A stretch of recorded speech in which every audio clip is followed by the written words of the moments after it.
மாசெல்லா சுத்தமா திருப்புண்ணிய தீர்த்தத்தினால் குற்றம் நீங்கி விடகுணம் மாறேற்ற ஆட்டுக்குட்டி என்ற ரத்தத்தினால்.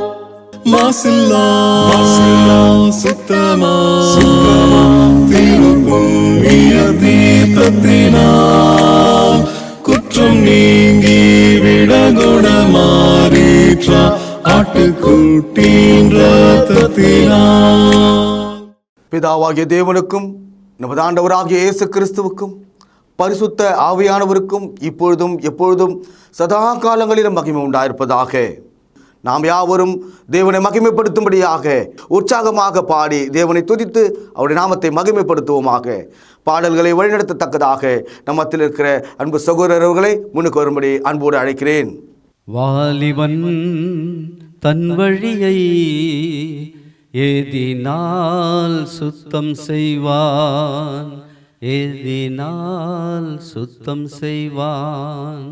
தேவவசனத்தால் தன் வழியை என்றும் காத்து கொள்வதினாலே, என்றும் காத்து கொள்வதினாலே என் முழு இருதயத்தோடு உம்மை தேடுகிறேன் என் தேவா.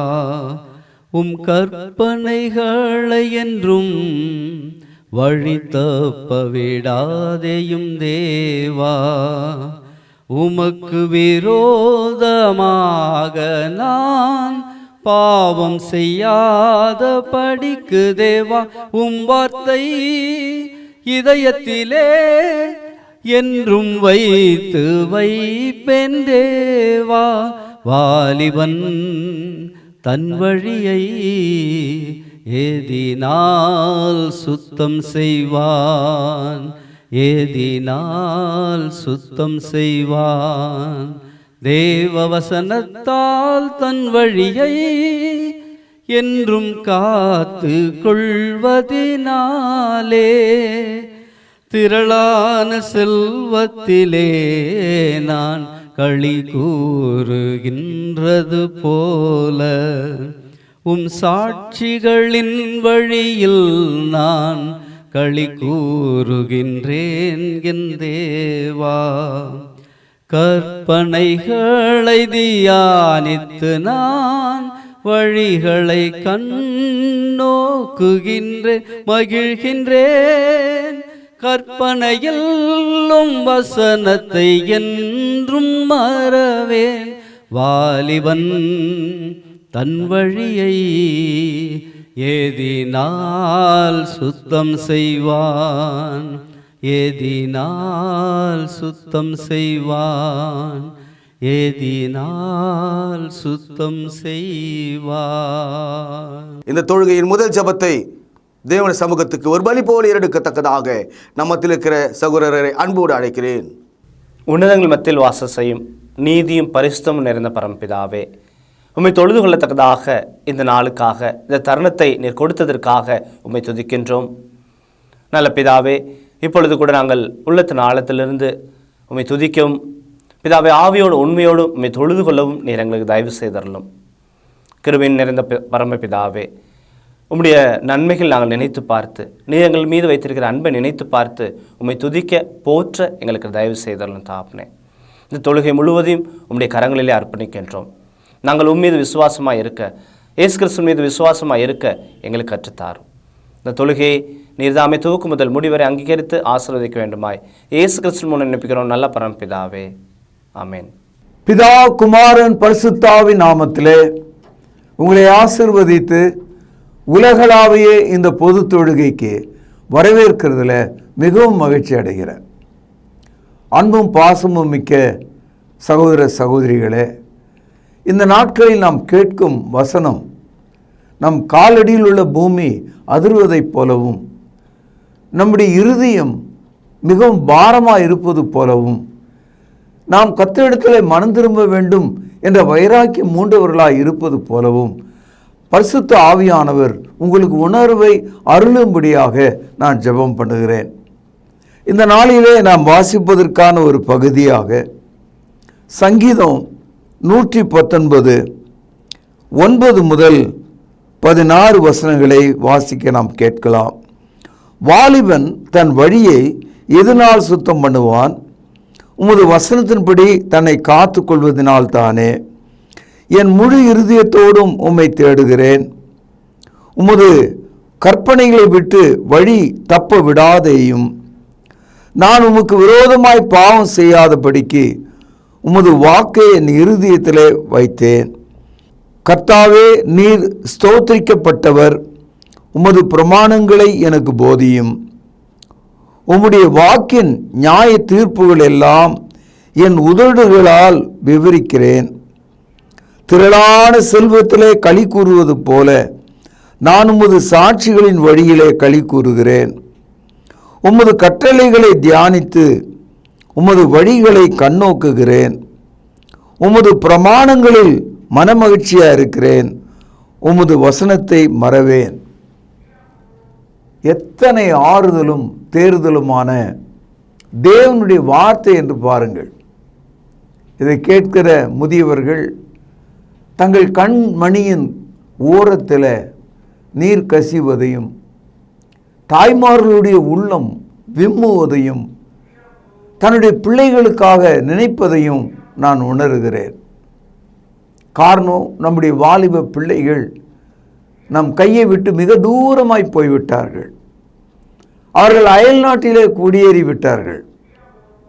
அவர்களுடைய வாழ்க்கை நிலை மாறிவிட்டது. அவர்கள் ஏணியிலே ஏறுவது போல உலக செல்வத்திலே ஏறிக்கொண்டிருக்கிறார்கள். அவர்களுடைய மொழி மாறிவிட்டது. அவருடைய பழக்கங்கள் மாறிவிட்டது. அவர்கள் வேறு விதமான உணவுகளை இப்பொழுது சாப்பிடுகிறார்கள். அவருடைய கலாச்சாரம் மாறிவிட்டது. இதையெல்லாம் நினைக்கிற பெற்றோர்கள் கண்களின் ஓரத்தில் கண்ணீர் சுரப்பதை தவிர வேறு வழி இல்லை.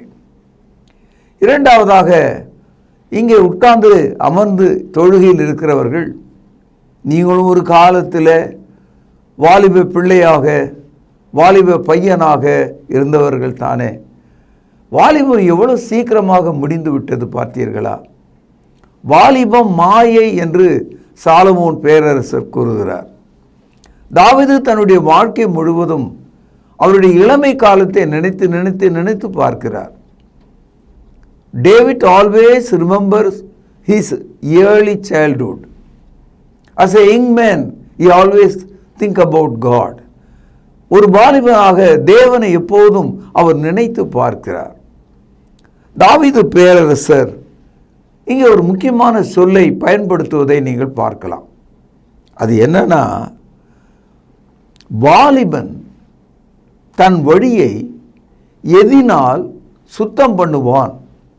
இந்த சுத்தம் பண்ணுவான் என்ற இடத்துல ஆங்கிலத்தில் நீங்கள் cleansing, purging, take it out என்றெல்லாம் நிறைய சொற்களை போடலாம். ஆனால்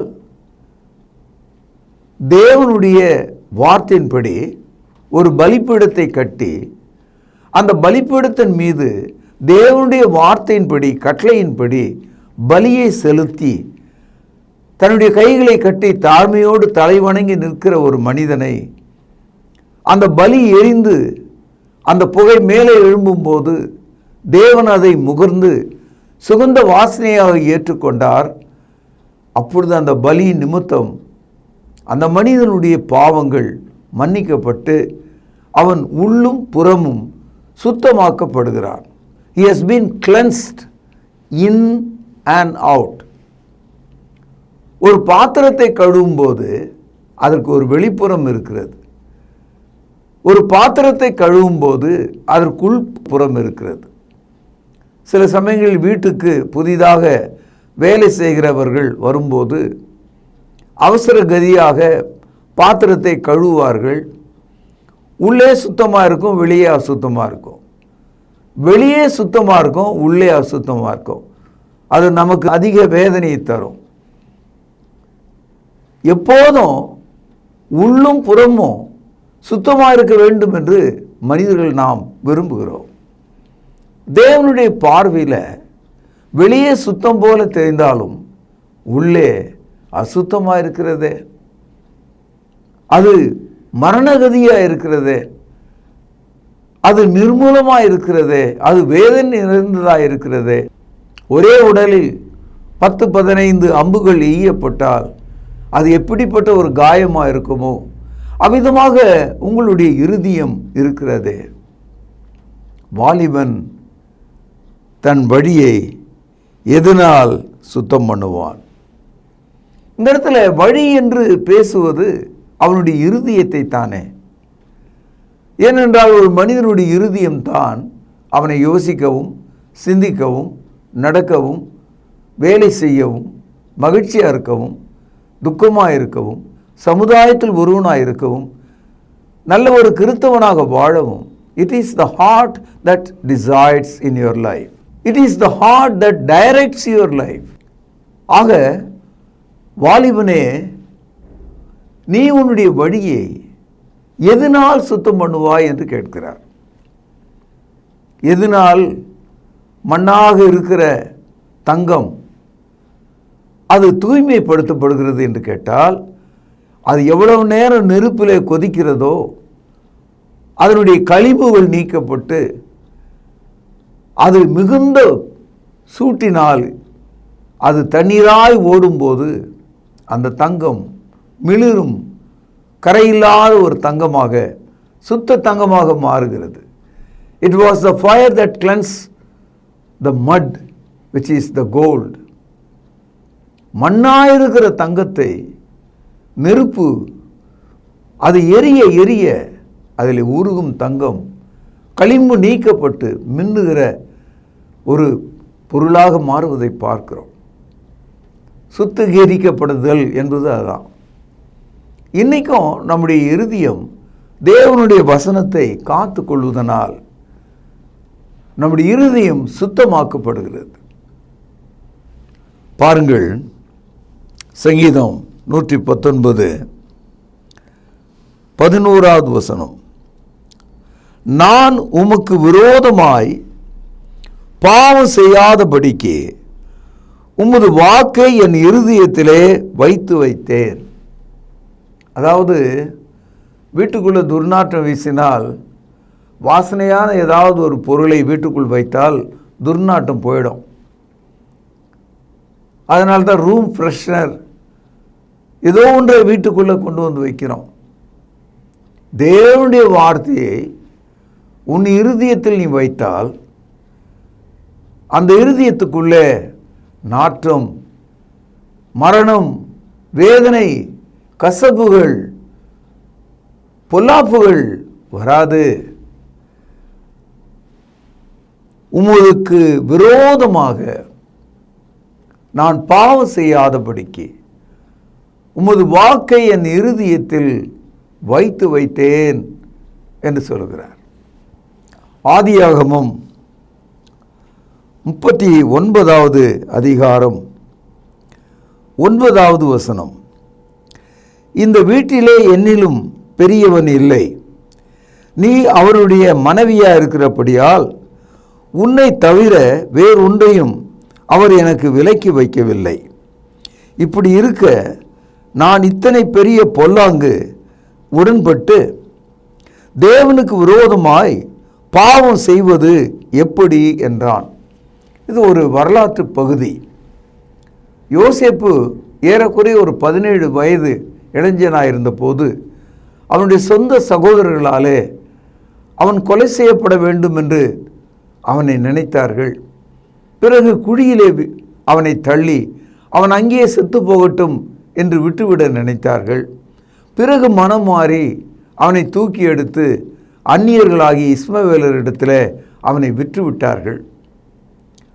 அந்த இஸ்மவேலர்கள் எகிப்துக்கு அவனை கொண்டு வந்து அந்த தேசத்தில் அடிமையாக விற்றுவிட்டார்கள்.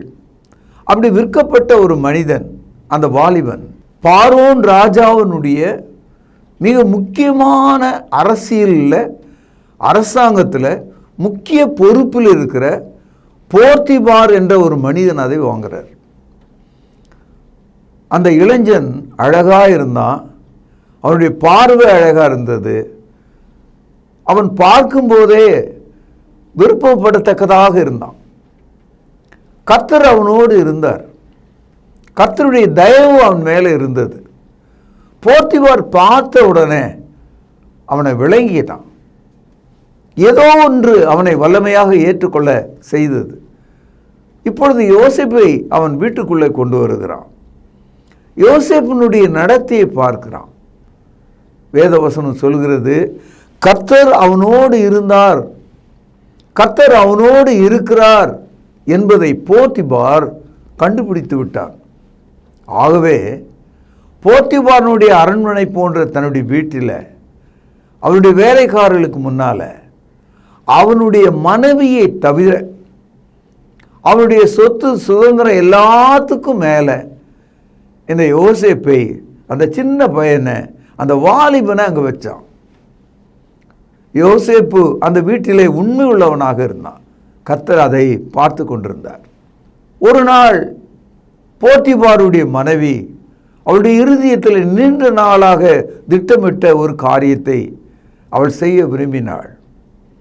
கணவன் வீட்டில் இல்லை, மற்ற வேலைக்காரர்கள் யாரும் இல்லை, தனிமையிலே அந்த யோசேப்பு இருக்கிறான், அவள் இருக்கிறாள்.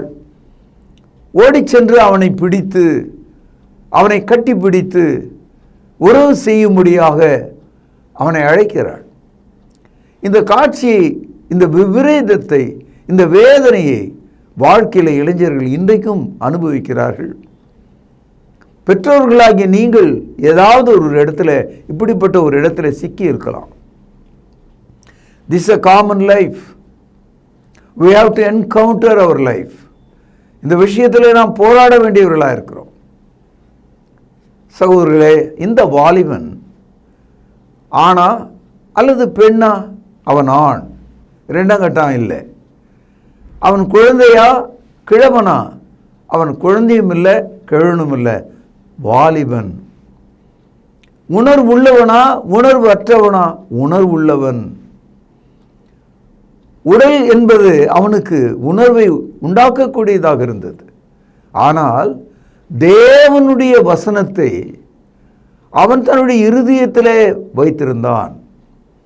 அந்த வசனம் ஒரு கங்கு போல, ஒரு நெருப்பாக, பாவம் செய்வதற்கு தடையாக, விரோதமாக அது இருந்தது. அவள் அவனை இறுக பற்றி என்னோடு சேர்ந்து படுத்துக்கொள் என்று கேட்கும்போது ஒரு வார்த்தை சொன்னான். அது ஒரு வரலாற்று வார்த்தை. அது பிரமிடுகளை விட உயரமானது, இமயமலை விட உயரமானது, சமுத்திரங்களை விட அகலமானது, காடுகளை விட வசந்தமானது. ஒரு வார்த்தை சொன்னான். இப்படிப்பட்ட பாவத்தை தேவனுக்கு முன்பாக நான் செய்வது எப்படி என்று கேட்டான். How can I commit this sin before God? இதைத்தான் தாவீது சங்கீதம் 119 அவருடைய வாழ்க்கையின் ஒரு உதாரணமாக நம்மோடு பேசுகிறார். வாலிபன் தன் வழியை எதினால் சுத்தம் பண்ணுவான். இன்றைக்கு வேலைக்கு போகிற வாலிப பிள்ளைகள் கருவுறாமல் இருப்பதற்காக மாத்திரைகளையும் சில பொருட்களையும் எடுத்துக்கொண்டு போவதை, அவருடைய பையிலே இருக்கிறதை திரைப்படங்களில் காட்டுகிறார்கள். அது வாழ்க்கையில் கூட உண்மையாக இருக்கலாம். அவர்களுடைய அந்தரங்க வாழ்வை வெளிப்படுத்தாமல் இருப்பதற்கு பல முயற்சிகளை எடுத்துக்கொள்கிறார்கள். they cover their sin. எல்லா வகையான பொருளையும் தங்களுடைய பையில் ரெடியாக வச்சுருக்காங்க. இந்த மாதிரி ஒரு ஆப்பர்ச்சுனிட்டி கிடைச்சா எப்படி நடந்துக்கணும், கூட்டாளிகளாக எப்படி நடந்துக்கணும். இன்றைக்கி நம்ம பத்திரிகையில் படிக்கிறோம், கூட்டு பாலின துரோகங்கள் செய்கிறத நம்ம பார்க்கிறோம். என் அன்பு சகோதரர்களே, அந்த யோசேப்பினுடைய வாழ்க்கையில் எப்பேற்பட்ட ஒரு வார்த்தை அவனுடைய அழகான மேனியில், அவனுடைய உதட்டிலிருந்து அந்த பெண்ணை நோக்கி புறப்பட்டது. How can I commit this sin? இந்த பாவத்தை நான் எப்படி செய்வேன் என்று அவன் சொன்ன போது அவனை இறுக பற்றி முத்தமிட துடித்த அவள் தோல்வியுற்றாள். அவன் அவளை தள்ளிவிட்டு ஓட ஆரம்பித்து விட்டான். என் அன்பு சகோதரர்களே, வாலிபன் தன் வழியை எதனால் காத்துக்கொள்வான்? விசுவாசத்தினாலே தேவனுடைய வசனம் உங்கள் இருதயத்தில் வாசமாக இருந்தால் நீங்கள் உங்களை காப்பாற்றிக் கொள்ளலாம். இன்றைய பிரச்சனை 13 வயது முதல் 19 வயது வரைக்கும் இருக்கிற இந்த டீன்ஸ், 13 to 19, இந்த வாலிப காலத்தில் நாம் மிக அதிகமாக, மிக ஏராளமாக நம்முடைய வாழ்க்கையை தலைகீழாக புரட்டி போடக்கூடிய பாவம் என்ற அந்த அடிமைத்தனத்துக்குள்ள, அந்த புகைக்குள்ள, அந்த நெருப்புக்குள்ள இன்றைய இளைஞர்கள் விழுந்து விட்டார்கள். 24 மணி நேரமும் பாவம் செய்ய தூண்டுகிற காம காட்சிகளை கண்டு வியந்து அதை நினைத்து உருகி அதன்படி வாழ்வதற்காகவே இவர்கள் எண்ணிக்கொண்டிருக்கிறார்கள். என் அன்பு சகோதரர்களே, மிகவும் பசியாகவும் ஏழையாகவும் இருக்கிற ஒரு மனிதன் அல்லது ஒரு குடும்பத்தை பார்த்து பேரரசன், நீங்கள் அந்த அறையில் போய் சாப்பிடுங்கள், உங்களுக்கு வேண்டிய பொருளை எல்லாம் அள்ளி செல்லுங்கள் என்று ஒரு அரசன் சொன்னான். அப்போ அந்த குடும்பம் அந்த அறைக்குள்ளே போனது. எவ்வளவு சாப்பிடுவது, எதையெல்லாம் சாப்பிடுவது ஒன்றும் புரியலை. போதா குறைக்கு வெள்ளியும் பொன்னும் கோமேதகமும் ரத்தனங்களும் உடைகளும் ஏராளமாக அங்கே இருந்தது. எல்லாத்தையும் எவ்வளோ வேணால் எடுத்துகிட்டு போங்கன்னு சொல்லியிருக்கார். இப்போ அந்த குடும்பம் அந்த அறைக்குள்ள எப்படி நினைக்கும்? அந்த சந்தோஷத்தில் எப்படி நினைக்கும்? அந்த காட்சியை நினைத்து பாருங்கள். You can take all, eat all, எல்லாவற்றையும் சாப்பிடு, எல்லாவற்றையும் எடுத்துக்கொள் என்று சொன்னால் எவ்வளோ மகிழ்ச்சியாக இருக்கும் பாருங்கள். 119வது சங்கீதம் 14வது வசனம், திரளான செல்வத்திலே களி கூறுவதைப் போல நான் உமது சாட்சிகளின் வழியிலே களி கூறுகிறேன். ஐ ரிஜாய்ஸ் என்று சொல்கிறார். வாலிபனே, வாலிப நாட்களில் உன் கண்ணின் காட்சியிலும் உன் இருதயத்திலும் வழியிலும் நட. ஆகிலும் இவைகள் எல்லாவற்றிலும் உன்னை நியாயத்திலே தேவன் கொண்டு வந்து நிறுத்துவார் என்பதை அறிந்து கொள். வாலிபமும் அதனுடைய ஆணவமும் மாயை என்று படிக்கிறோம்.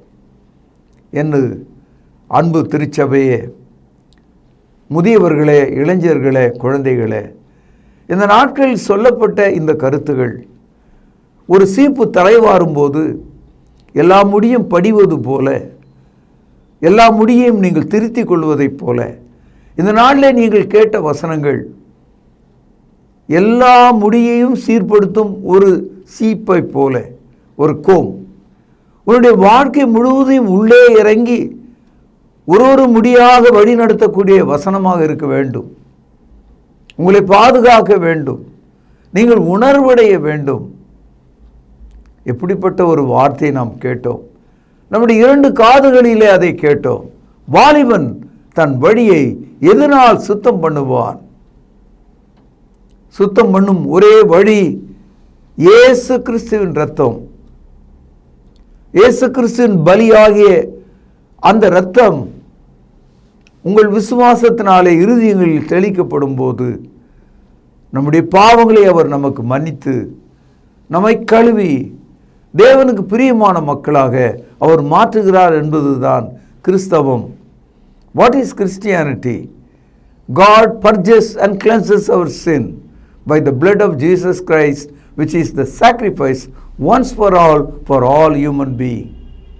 ஆகவே அன்பு சகோதரர்களே, இந்த காலையில் நீங்கள் கேட்ட இந்த திருவசனங்கள் உங்களை மாற்றவும், உங்களை ஆசீர்வதிக்கவும், ஒரு சிறந்த பண்புள்ள கிறிஸ்தவராக வாழவும் தக்கதாக இந்த தொழுகை உங்களுக்கு பிரயோஜனமாக இருக்கும்படி உங்களை ஆசீர்வதித்து நிறைவு செய்கிறேன். பிரார்த்தனை செய்வோம். மகா பரிசுத்தமும் பேரன்பும் கொண்ட தகப்பனே, இந்த நாளில் நாங்கள் கேட்ட திருவசனம் எங்கள் இருதயத்திலே பற்றி எரிகிறது. நாங்கள் சோரம் போனோம், தொலைந்து போனோம், எங்கள் இருதயம் நொறுங்கிவிட்டது, எங்கள் பிள்ளைகள் தூரமாய் போனார்கள். ஆண்டவரே, உமது திருச்சபையை மீட்டருளும். ஆண்டவரே, மினுக்கும் இந்த உலகத்தில், அழியும் இந்த உலகத்தில் இதோ குடும்பங்கள் அழிந்து போகாதபடிக்கு விசுவாசமுள்ளவர்களாக இருக்கும்படி இக்கால இளைஞர்களை பக்குவப்படுத்தும். உமது வார்த்தையை தங்கள் இருதயத்தில் வைத்து வாழ அருள் புரியும். குடும்பங்களை ஆசீர்வதியும். உமது திருச்சபையை நன்றாக வழி நடத்தும். எங்கள் ஆண்டவரும் மெய்ப்பெருமாயிருக்கிற இயேசு கிறிஸ்துவின் ஆதரவினாலே இந்த ஜெபத்தை ஏறெடுக்கிறேன். பரிசுத்தம் நிறைந்த எங்கள் நல்ல பிதாவே, ஆமென். நம்முடைய கர்த்தராகிய இயேசு கிறிஸ்துவினுடைய கிருபையும் பிதாவின் அன்பும் ஆவியானவரின் ஆசீர்வாதமும் வழி நடத்துதலும் நம் அனைவரோடும் சதா காலங்களிலும் நிலைத்திருப்பதாக. ஆமென். கர்த்தருடைய பந்தியிலே பங்கு கொள்ளும்படி நம்மை நாமே ஆயத்தப்படுத்துவோம். ஆண்டவராகிய இயேசு கிறிஸ்து காட்டி கொடுக்கப்பட்ட அன்று ராத்திரியிலே அப்பத்தை எடுத்து ஆசீர்வதித்து, இதை பிட்டு நீங்கள் வாங்கி புசியுங்கள், இது உங்களுக்காக பிற்கப்படுகிற என்னுடைய சரீரமாய் இருக்கிறது என்று சொல்லியிருக்கிறார். அப்பத்திற்காக நாம் ஜெபித்து இதில் பங்கு கொள்வோம். பரிசுத்தமும் இரக்கமும் தயவும் கிருபையும் நிறைந்த நல்ல ஆண்டவரே, உம்முடைய குமாரனாகிய இயேசு கிறிஸ்து சிலுவையிலே எங்களுடைய பாவங்களுக்காக தன்னுடைய இன்னுயிரை கொடுக்கும் பொழுது அவருடைய சரீரம் கிழிக்கப்பட்டது.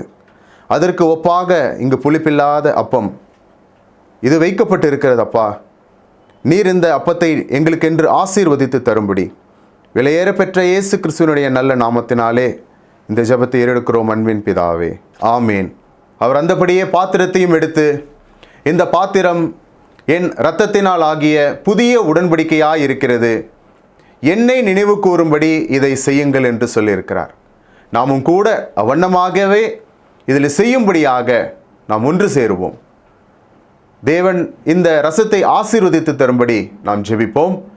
வானத்தையும் பூமியும் உண்டாக்கின சர்வ வல்லமையுள்ள எங்கள் நல்ல பிதாவே, என்னை நினைவு கூறும்படி இதை செய்யுங்கள் என்று சொல்லியிருக்கிறபடியே நாங்கள் செய்யும்படி வந்து நிற்கிறோம். இந்த ரசத்தை நீர் ஆசீர்வதித்து தாரும். குற்றமில்லாத மாசற்ற இதோ தகப்பனே, அந்த ரத்தம் எங்களுடைய பாவங்களுக்காக சிந்தப்பட்டது என்பதை நாங்கள் நினைத்து இதில் பங்கு கொள்ளும்படி, பயபக்தியோடு பங்கு கொள்ளும்படி எங்களை உற்சாகப்படுத்தும். எங்களை தாழ்த்துகிறோம். இந்த ரசத்தை நீர் ஆசீர்வதித்து தாரும். இயேசுவின் நல்ல நாமத்தில் இந்த ஜெபத்தை எடுக்கிறோம் அன்பின் பிதாவே, ஆமேன். தேவனுடைய சமூகத்தில் தேவனுக்கு மிக பிரியமான ஒரு தொழுகையை செய்து கொண்டிருக்கிறோம். இதை தொடர்ந்து தேவனுக்கு பிரியமான ஒரு பலியாக நம்முடைய கையின் பிரயாசங்களை தேவனுடைய சமூகத்துக்கு கொண்டு வருவோம். தேவன் கொடுத்தவைகள், இவைகளிலிருந்து நாம் எடுத்து தேவனுக்கு உற்சாகமாக கொடுப்பதற்கு நாம் ஒப்புக் கொடுப்போமாக. சபையின் அறிவிப்புகள், வியாதிப்பட்டவர்களை நினைவு கொள்ளுங்கள்.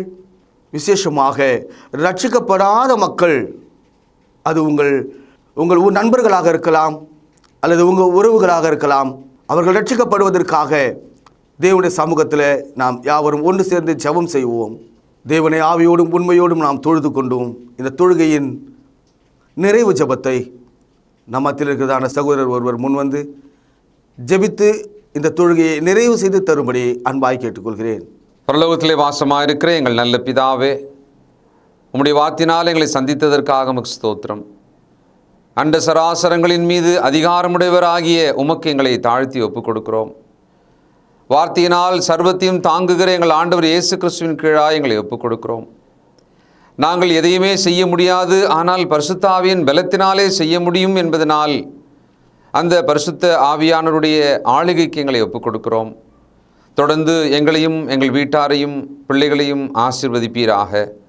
வியாதியை சுகமாக்கும், பலவீனங்களை நீக்கும், பலவிதமான பாரங்களில் நின்று விடுதலை செய்யும். உம்முடைய மக்களுக்கு வேண்டிய சமாதானத்தை தாரும். ஆண்டவர் இயேசு கிறிஸ்துவின் மூலமாகவே நாங்கள் பிழைக்கிறோம், அவருடைய கிருபையினால் வாழுகிறோம். உம்மையை கனப்படுத்தி ஸ்தோத்திரித்து ஆண்டவரும் இரட்சகரும் ஆகிய இயேசு கிறிஸ்துவின் புண்ணிய நாமத்தில் துதித்து ஜெபிக்கிறோம் நல்ல பிதாவே, ஆமென்.